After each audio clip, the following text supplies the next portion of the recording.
The morning the envelope arrived, Daniel Mercer was elbow-deep in grease, lying flat on his back beneath a rusted Ford pickup that belonged to old Mr. Patterson from down the road. He heard his mother call from the front porch, her voice carrying that particular careful tone she used when she was trying not to say too much. He slid out from under the truck, wiped his hands on a shop rag that had long given up any pretense of cleanliness, and walked to the mailbox himself. The envelope was cream-colored and thick, the kind that costs more than a regular person spends on lunch. His name was written across the front in gold-foiled calligraphy, Daniel Mercer, as if whoever sent it wanted to make sure he understood this was formal.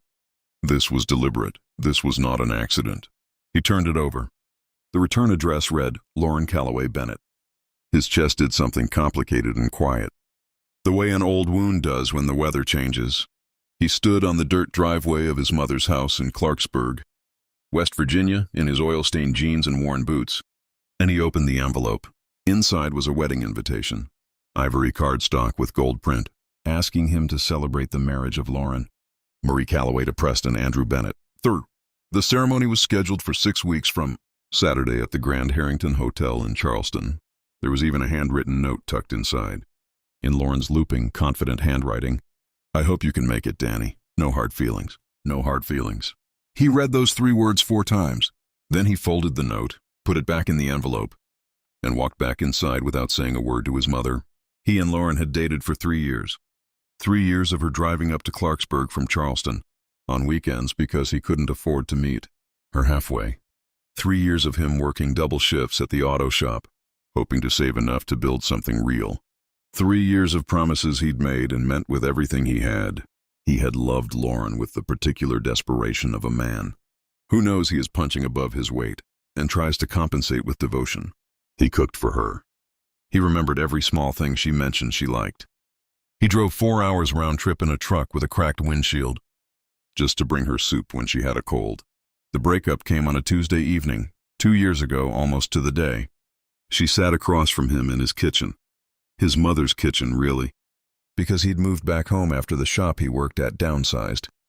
And she said the words with the careful precision of someone who had rehearsed them. She said she loved him, but she needed someone who was going somewhere. She said she wasn't getting younger. She said she'd met someone through her firm, someone who understood her world, someone established. She said she hoped he understood. He understood. He just didn't survive it cleanly. The year after Lauren left was the kind of year that strips a man down to his foundation and forces him to find out whether there's anything solid underneath. Daniel spent the first 3 months simply getting through each day. Then something shifted. His Uncle Ray, who had spent 30 years building a regional trucking company in Ohio, called him out of nowhere and offered him a position managing logistics for a new expansion route. It was not glamorous work. It was 18-hour days and spreadsheets and phone calls at midnight and decisions that cost real money when they went wrong. But Daniel had always been precise, always been reliable, always been the person who showed up when things got hard. Within 8 months, he had turned the expansion route from a liability into the company's most profitable division. Ray noticed. The board noticed. By the end of the first year, Daniel had been made a regional director. By the end of the second, Ray had brought him in as a full partner. Daniel moved out of his mother's house into a clean, unfussy apartment in Columbus. He bought a good suit. He bought a reliable car and then 6 months later a better one. He didn't do these things to impress anyone. He did them because for the first time in his adult life, the work he was doing matched the effort he was putting in, and the results were visible and real. He slept better. He stood straighter. The particular shame that had lived behind his sternum for years, the shame of not being enough, not earning enough, not being the kind of man Lauren Calloway had needed him to be, began, slowly, to dissolve. He was not thinking about Lauren when the invitation arrived. That was the honest truth. He had not thought about her in months. He spent 2 days deciding whether to go. His mother told him to throw the invitation in the trash. His buddy Marcus told him to go and enjoy the free dinner and not assign it any meaning. His own instinct was quieter than either of those voices. He looked at the invitation one more time, at the gold lettering and the cream stock and the words "no hard feelings," and he decided he would go, not for revenge, not to make a scene. He would go because he was no longer the man she had left, and he was curious in a calm and unhurried way. To simply exist in the same room as that fact. He drove to Charleston the Friday evening before the wedding and checked into the Grand Harrington himself, into a room on the 14th floor with a view of the river. He ordered room service and slept well. On Saturday morning, he put on the charcoal suit he'd had tailored in Columbus and the shoes he'd spent more on than his first car payment, and he rode the elevator down to the grand ballroom. He arrived a few minutes before the ceremony was set to begin. The room was already filled with the particular soft murmur of a wedding in progress. Women in silk and men in dark jackets. Flower arrangements that probably cost more than some people's rent. A string quartet playing something classical and unobtrusive near the altar. An usher with a boutonniere showed him to a seat near the middle of the room. He was sitting quietly, reading the ceremony program. When he heard it, the shift in the room's ambient sound, that specific quality of held breath that moves through a crowd when something unexpected happens, he looked up. Lauren was standing at the entrance of the grand ballroom in her wedding dress, which was white and elaborate and clearly expensive, and she was looking directly at him. Her face had gone still in a way that had nothing to do with bridal composure. It was the stillness of genuine shock. Her maid of honor touched her arm and said something quietly, but Lauren didn't respond.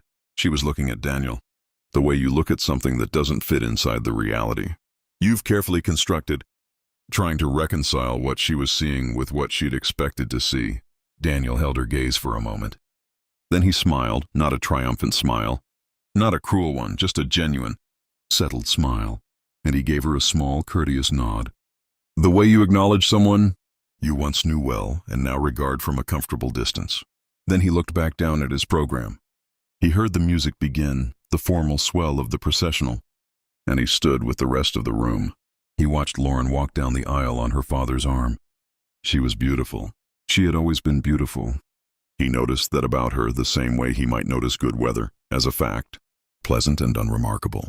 The ceremony was traditional and well organized. Preston Bennett was tall and polished in the way of men who have never once doubted their own welcome in any room. He spoke his vows with the confidence of a man accustomed to delivering presentations. Daniel listened without malice and without longing.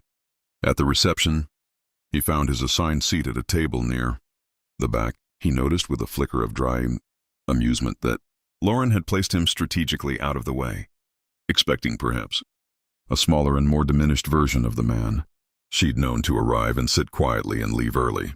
He sat with a table of people he didn't know and found them pleasant enough. He ate well. He had a glass of good whiskey. She found him during the cocktail hour before dinner was served.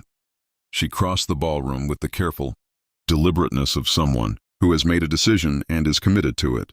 Her dress moved with her like water. She stopped in front of him, and for a long moment neither of them said anything. "Danny," she said finally. "Lauren," he said. "Congratulations."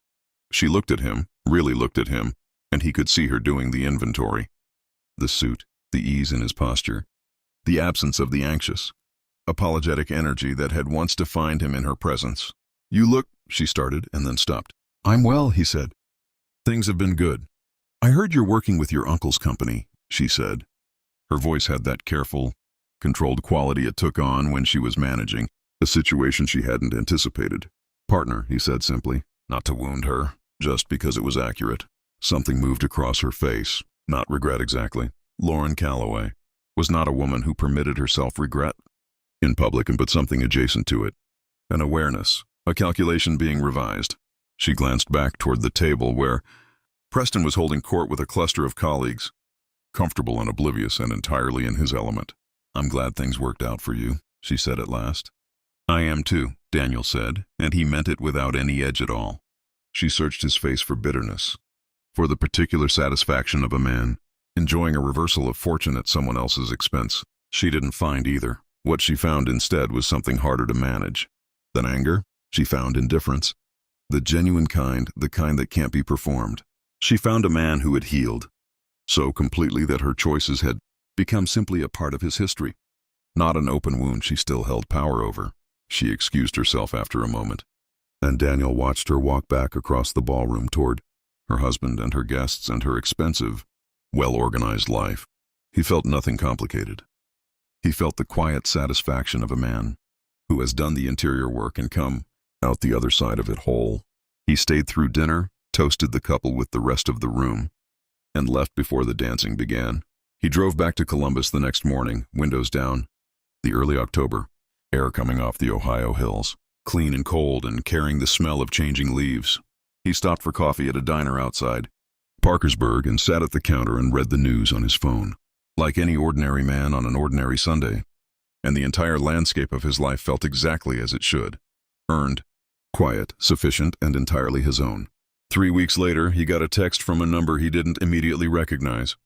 "This is Marcus's friend Jess. We met at his birthday in August. I know this is random, but would you want to get dinner sometime?" He stared at the message for a moment, and then he smiled, the same way he had smiled across the grand ballroom, uncomplicated and real. And he typed back, "I'd like that. What are you doing Friday?" He was not thinking about Lauren Calloway Bennett when he sent that message.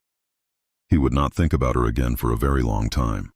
That, more than the tailored suit or the corner office, or the look on her face, when she saw him walk through that door, was the real victory. Not that she had seen how far he'd come, but that he had come so far he no longer needed her to.